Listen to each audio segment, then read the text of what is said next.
Hello friends, welcome back to our channel, Our Globe Story.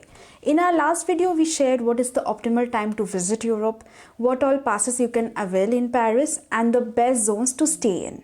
In this video, we will be sharing our 4-day itinerary in Paris. So, let's start.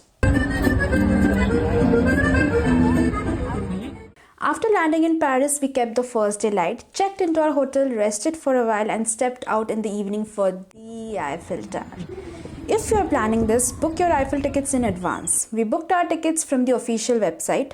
It had the best prices and guaranteed slots, which costed us 21 euros per head and even included a glass of champagne. Link added in the description. You can also explore Louvre and get your guide for multiple combo packages.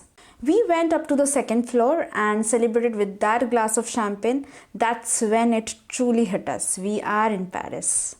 Don't miss a quick walk to the Bir Hakim Bridge. Yes, that Inception Bridge. Amazing spot for Eiffel photos. Here's my Eiffel for you moment.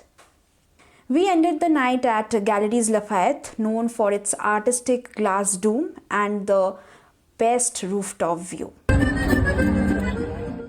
Day 1 in Paris was what I like to call a classic Parisian day. We started at the Pantheon, a beautiful architectural marvel in the Latin Quarter. We went inside and spent a good couple of hours exploring the Foucault pendulum, medieval paintings, and if you are history and science enthusiast, you will definitely love the crypt in the basement, having memories of Marie and Marie Curie, Victor Hugo, along with other significant personalities. We booked our tickets way ahead in time and it costed us 13 euros from Get Your Guide. From there, we took a quick ride to the famous Louvre Museum. Always book Louvre tickets in advance from the official website. The prices are lowest over there. It costed us 22 euros per head. Now here's a hack we accidentally discovered. If you arrive a bit late in the afternoon, skip the main pyramid queue. Walk to the extreme left entrance. It's a lesser known gate and we entered in less than 5 minutes, while others were still stuck in huge lines. Little Parisian jugaad. Inside the Louvre, we focused on the big three: Mona Lisa, Winged Victory of Samothrace, and Venus de Milo. Don't try to see everything, it's impossible in one visit. Pick your highlights and enjoy your day. After Louvre, we took a bus towards the Notredame Cathedral. It's still under restoration, but the exterior and the area around it, especially the bridges and bookstalls around the Seine, are worth the walk. Grab a crepe or just sit by the river. This is the real Paris vibe. Evening was all about the Seine River. We didn't take a cruise here on day 1. Just walked along the banks, watched street artists, musicians, and honestly, just soaked it all in. If you have time, you can even do a picnic here. A baguette, some cheese, maybe a bottle of wine. Very Paris, very perfect.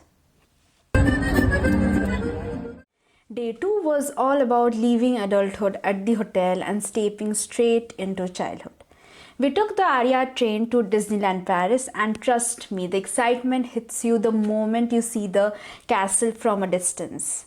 If you are planning this day, one tip: book tickets well in advance. It's expensive, yes, but absolutely worth every euro. The ticket costed us 124 euros from Klook and it covered both Disneyland and Walt Disney Studio. If you want to cover any one of the parks, it will cost around 70 euros. We started with the Walt Disney Studios park because that's where the bigger thrill rides and shows are, from Avengers Campus to the Tower of Terror. If you're a Marvel fan, you will scream more than once, no regrets. After that, we entered the main Disneyland park, and this is where nostalgia really hits. Mickey, princesses, fairy tale castles, everything you grew up watching. But our unexpected favorite? It's a small world ride. Honestly, we thought it would be kiddish, but it turned out to be one of the most beautiful and heartwarming rides of the day. Music, colors, culture, pure magic. We left the Disneyland tired but smiling like 7-year-olds, and that's the magic. Day 3 was our royal day. We started early and took the Aria train to Versailles because trust us, this place gets crowded. The tickets costed us around 32 euros per head from the official website and covered both the palace and the gardens. You can opt for just the palace, although the garden is a must visit. The palace is massive, endless gilded halls, chandeliers, and the iconic Hall of Mirrors. But honestly, what surprised us were the gardens, stretching until your eyes give up.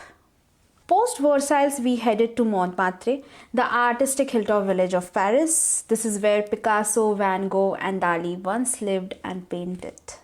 As sunset approached, we quickly stopped by the Arc de Triomphe. Even if you don't climb it, at least stand below it and feel the history. From there, we made our way to the Seine for a sunset river cruise. We booked our ticket from Get Your Guide. It costed us 21 euros per head. You can check for more combo options available both on Klook and Get Your Guide. Golden hour, boats gliding, bridges glowing, Paris at her best. And then the moment we will never forget. We sat by the Seine, opened a small bottle of champagne and watched the Eiffel Tower sparkle at 10 p.m. Out of everything we saw in Paris, this moment didn't need tickets, it just needed time. With that, day 3 came to a poetic end. Before we wrap our Paris journey, here are a few things we wish someone had told us, the tips, the mistakes, and those tiny details that can completely change your experience. Tip 1. Paris is expensive, but it doesn't have to be. We realized very soon if you sit at the wrong cafe, even water can cost 6 euros. So our rule became simple. Eat like locals, not at tourist traps. If a restaurant has photos on the menu or people calling you in, skip it. Go one street behind, you will find real bakeries, fresh food and half the price. Grab crepes, croissants from the local bakeries. Explore the beautiful cobblestone lanes near Notredame with beautiful canopied restaurants.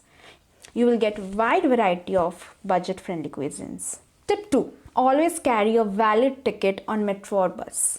Paris has random ticket inspections. You may never encounter one, but if you do, the fine starts at 50 euros at the spot.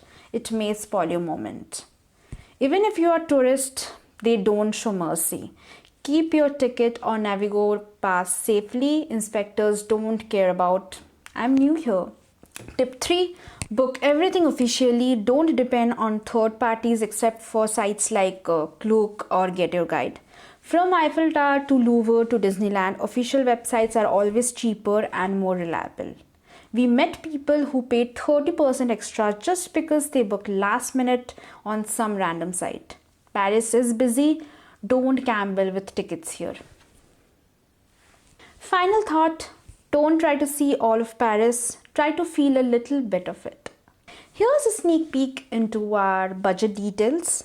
For accommodation, although we didn't have to book anything personally, we used our Bonvoy points which we had accumulated over the years.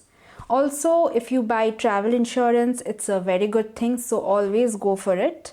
And keep some miscellaneous for shopping. Of course, we are girlies. And with that, our Paris chapter closes. We will soon come up with a whole new country and a whole new vibe. Please like and subscribe this video if you found this video informative. Do press the bell icon to get notified for upcoming videos. Merci.